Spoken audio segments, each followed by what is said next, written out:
So back in the 90s, or even back to the 80s, there was this very weird NEC computer called the NEC PC-9801, and later it was replaced with the 9821, which was essentially the more advanced version of the PC-9801 with better video chipsets and all.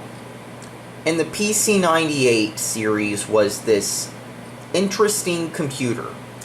It was basically, you know how early on in the Microsoft DOS era there were these computers that were like sorta PC compatible but not quite, and they kinda relied on DOS programs not using any low-level stuff, like, you know, the DEC Rainbow 100 and some of these other computers like the Rainbow 100.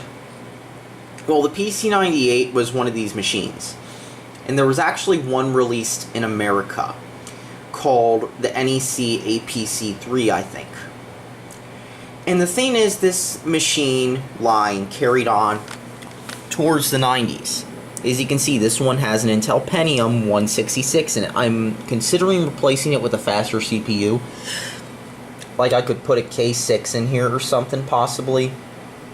But, this is the PC-9821 V16. It's a socket 5 machine, but with a weird, interesting architecture to it.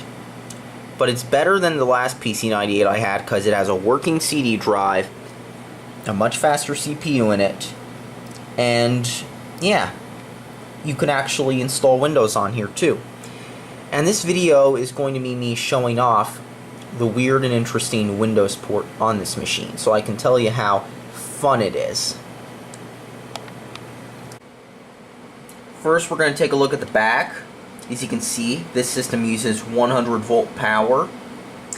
So I've actually got this hooked up to a step-down converter. Even though you can run it on 120 volt fine, it's more of a safety measure. So here's our printer port, a serial port, which I've plugged a serial mouse into because my bus mouse hasn't arrived. That's right, this thing uses a bus mouse in 1996. NEC. We've got our crappy ass PCM audio, which is garbage. I mean, the PCM audio is garbage. And in Windows 98 for the PC-98, you do not get Microsoft Synthesizer for games.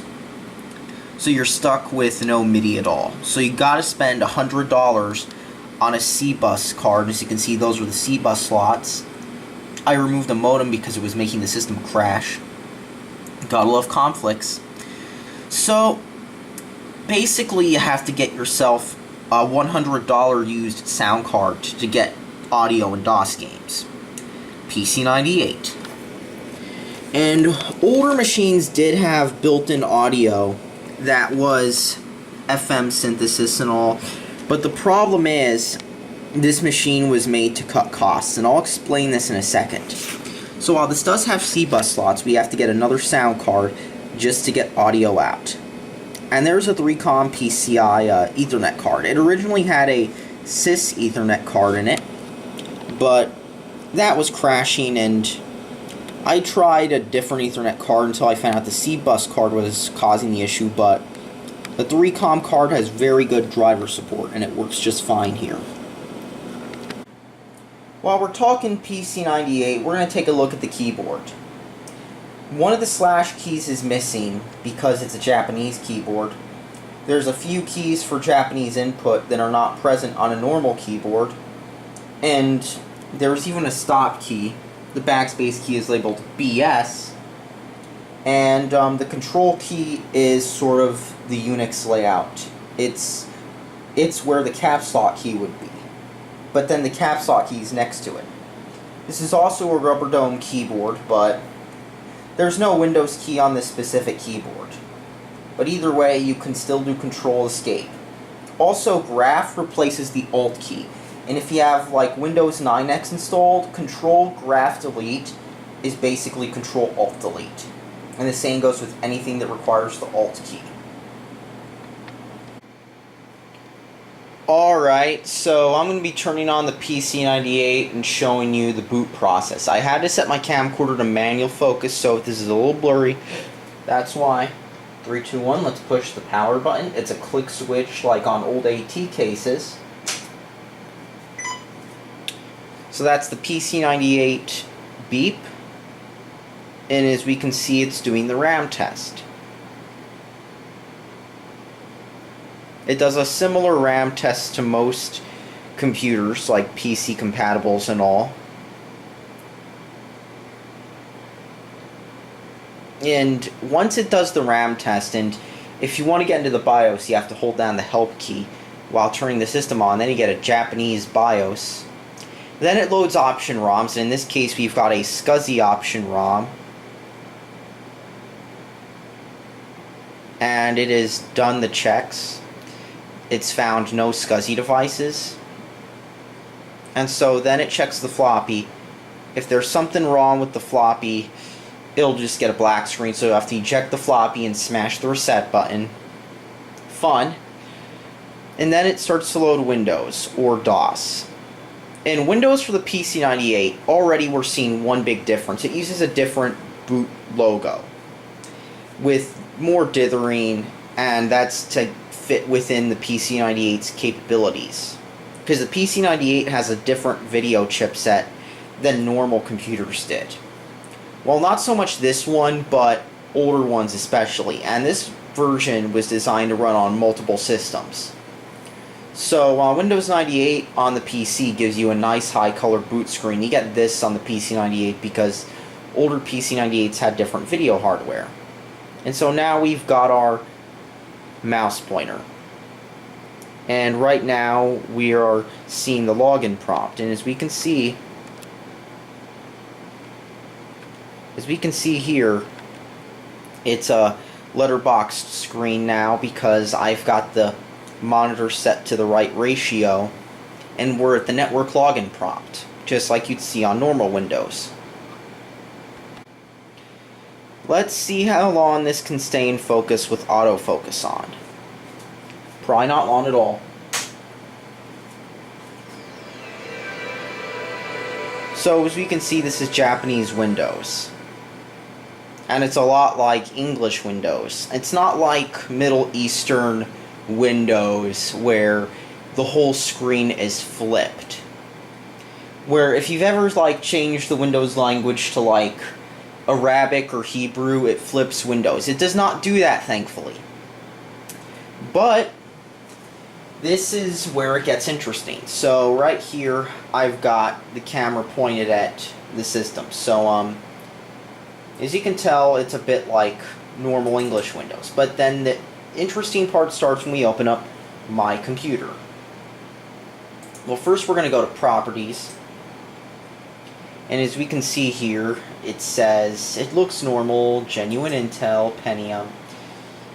We've got our little thing for probably internet connection sharing. You've got our 3COM NIC here. But if we look at, say, SCSI, and we're going to look at our Logitech, yes, LOGITEC SCSI. If we look here and we go to our resources, we've got our IRQ, DMA, and that. But if we open it up in something like, let's actually open up HW info.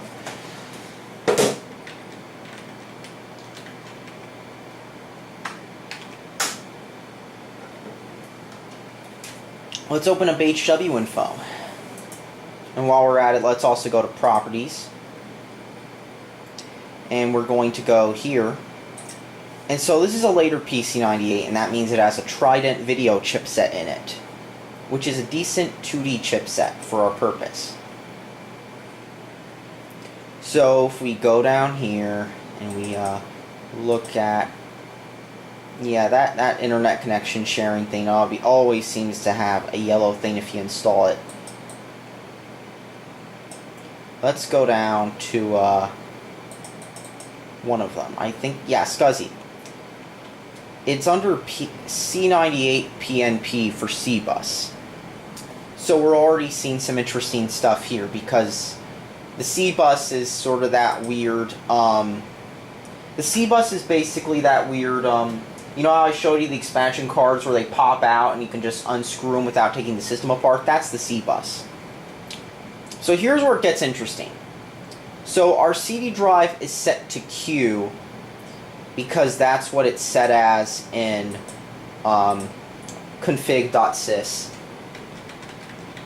If we go to sysedit here, we can actually, I think we can see it here.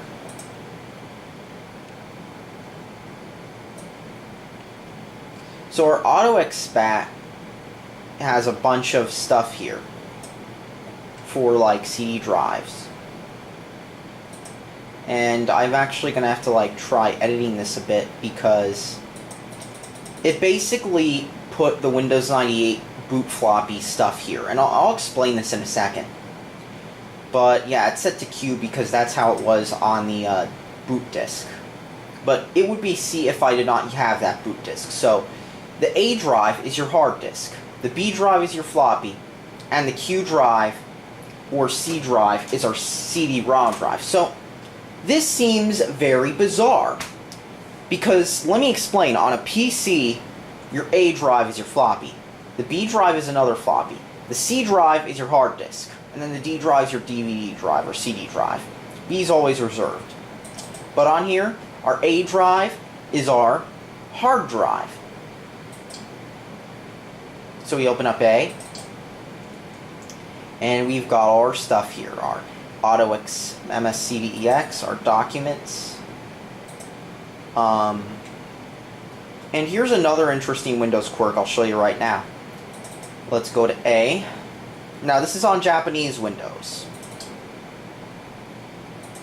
Let's go to Program Files. And you notice something? There's a yen here. And that's because Japanese Windows also does not use backslashes. So if you want to open up, say, a network share, here's what you're going to do. You're going to type yen, and then, bam, you get to your network share. That's how it works on Japanese Windows. But PC-98 Windows has a few quirks you don't see on Japanese Windows, besides Japanese hardware support. For example, DirectX 9 normally does not work. If you try to install it, you'll get an error. But if you patch it, you can install DirectX 9. And here's a few other quirks. So if we open up our DOS box, we're going to get the PC-98 DOS box. So we've got Windows 98 C on here. I mean, 98 SE, not C. I'm used to 95 C. We've got our whole EMS, XMS stuff here.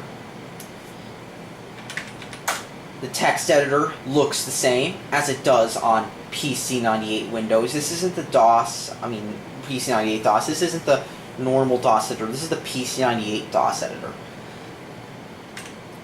So we go to File. We're going to exit this.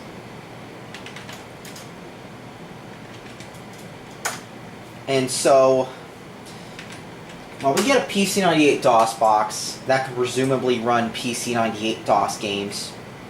Here's something that probably killed the PC-98.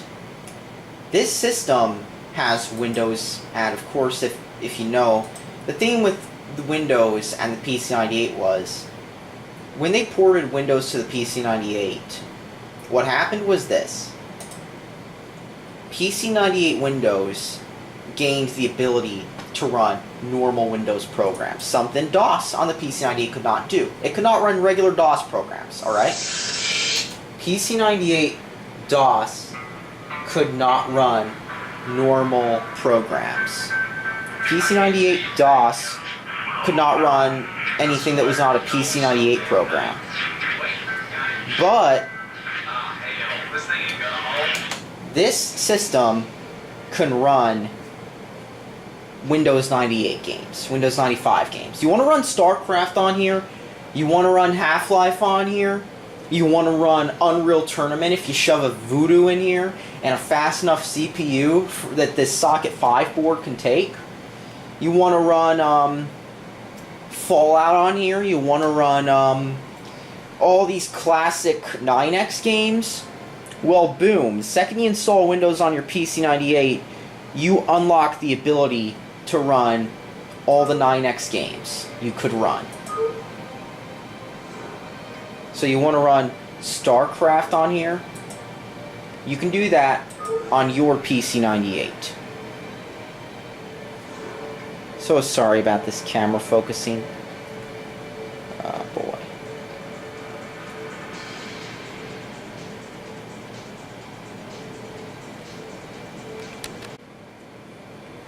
Yeah, I think this is good enough. I just set the focus to back to manual. So, as you can see here, games like StarCraft run on this NEC PC-98. If I want to play StarCraft, I could do that. And that was one of the things that ended up killing the PC-98 in the end. A, games were no longer being written specifically for it. And B, what would happen a few years before the PC-98 took over was, as you can see, it runs great.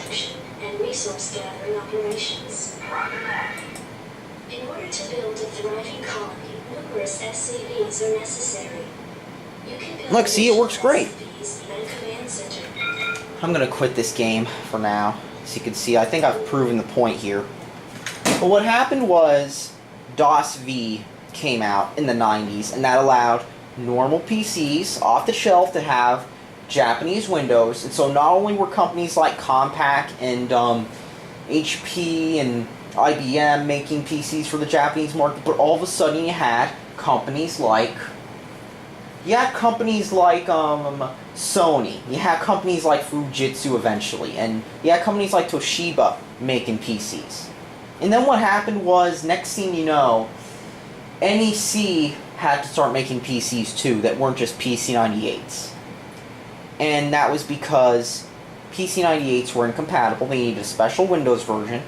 In fact, the Japanese version of 98 has both folders for the normal PC and the PC-98 on there. And eventually, it died out, and people started using normal PCs. So I'm going to show you a few more PC-98 quirks and features, though, because, like I said, the PC-98 was basically a product of its time, when you had systems that were basically designed for Japanese text. It was a product of its time, because when the PCs came out that were capable of displaying Japanese text, PC-98 was irrelevant. And this issue never affected Unix boxes or Macs that were also capable of displaying Japanese text from the get-go. First off, if you've ever wanted to see what a C-bus card looks like outside of PC-98, bam, it just slams right into the system. And this is a modem. This was causing my system to sort of weird blue screen in a weird way, because I was getting a weird exception. It was blue screen before it even hit Windows, so it was like a black text screen with blue screen of death life text. It was bizarre. But here was the modem that was causing the system to completely crash. I pulled this out. It's working fine now. The system's rock solid now. Who knows if it'll be the same way once I get a sound card for this. And two, I'm going to demonstrate to you right now the PC-98's disk, how disks show up in PC-98 Windows. Because this is very, very strange. And I'm pointing this out because I mentioned earlier about how A was basically the hard disk. Well, the problem is this does not always happen on the PC-98, and I'm going to demonstrate it to you now. So right here, we've got ourselves a floppy or two. Well, actually, no. I'm going to use a different floppy instead, because this was one I made during 98 setup. You know, the recovery floppy. Actually, no, I'll just use the 98 install floppy instead, because that works better. So to install Windows 98 on the PC-98, you need to make a floppy, okay? And you have to boot from the floppy. And then the floppy will require you have to take the floppy out once it reboots, unlike normal Windows 98. And there's a reason for this. So let's put the floppy in. And let's go take a look in my computer now. So we've got A as our hard disk and B as our floppy disk.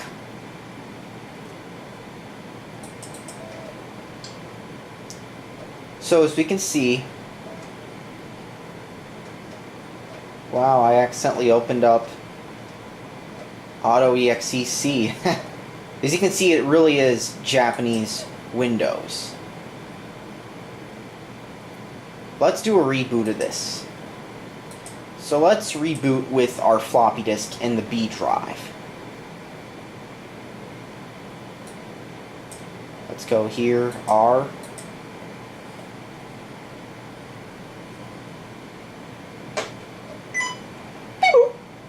So the PC-98's rebooting, and we've got our floppy drive in drive B, or what's allegedly drive B.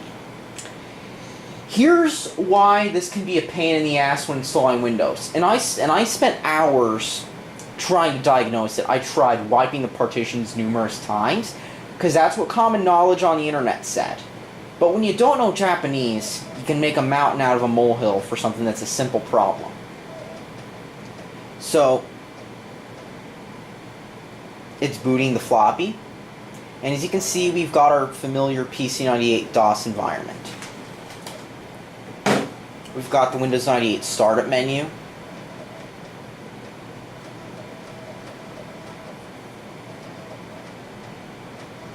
CD-ROM extensions. Basically, that's a menu for which PC-98 CD drive your system has. And we're back at the PC-98 DOS prompt. And we can do a lot of stuff here. We can type in mem, we can...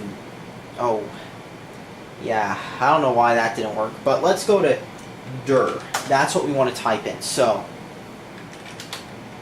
you're noticing something. We're on the floppy disk now. So what's on B? What's on B? So B is our Windows drive. But when we were in Windows, it was our A drive. So here's why this can be an issue. Windows' installer is coded for PCs. It's designed to assume that your Windows install is going to be on drive C, and that you're basically installing files from a certain drive, and it's going to be on drive C, and that's where it puts the temp files, that's where it puts everything. Problem is, when you boot Windows from a floppy, it's going to be drive A. So you'll get the SU0013 error message, which basically says, oh, to turn off your compression, your HPFS, your NTFS, whatever. Here's where this gets fascinating. Okay?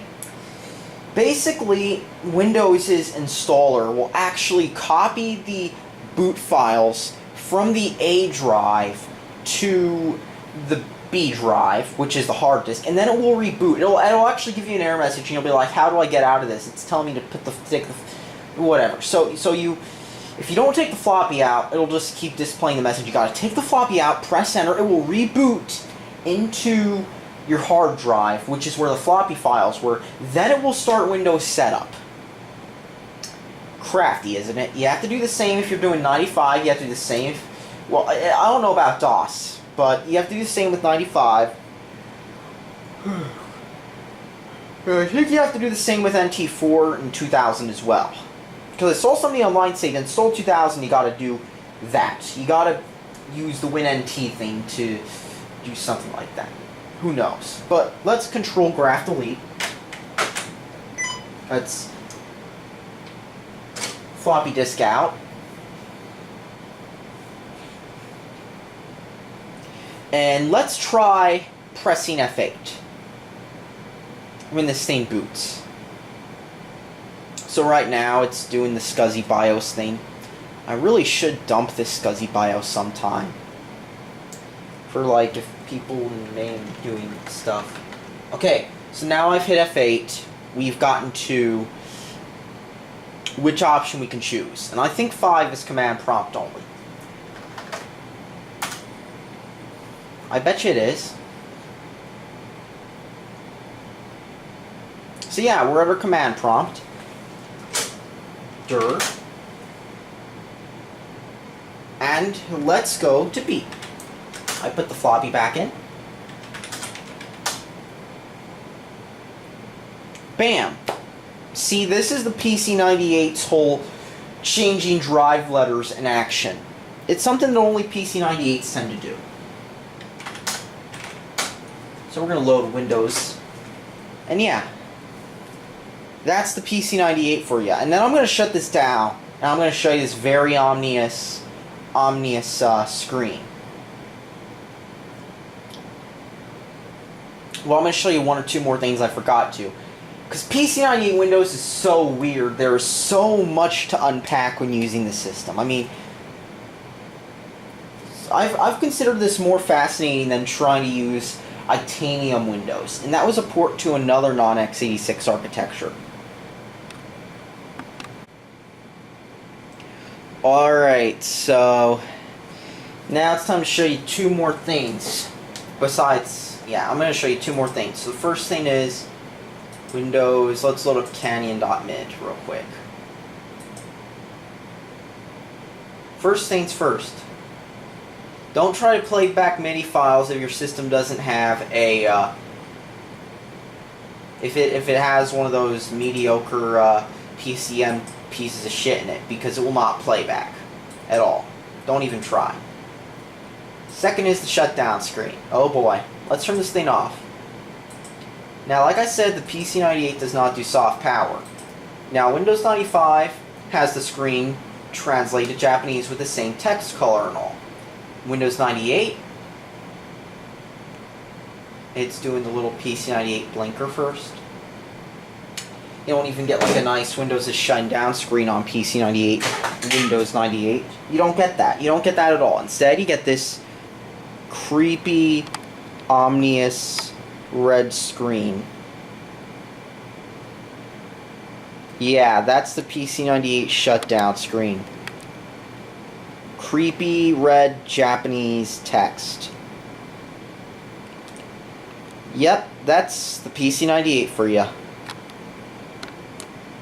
So yeah, that's all that needs to be said. Thanks for watching.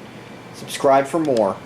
And one day I might get a sound card for this, but I'm just not too sure, honestly. It's $100, and I've got a lot of more interesting projects than just another Toho machine or hentai machine. So yeah, thanks for watching. Subscribe for more.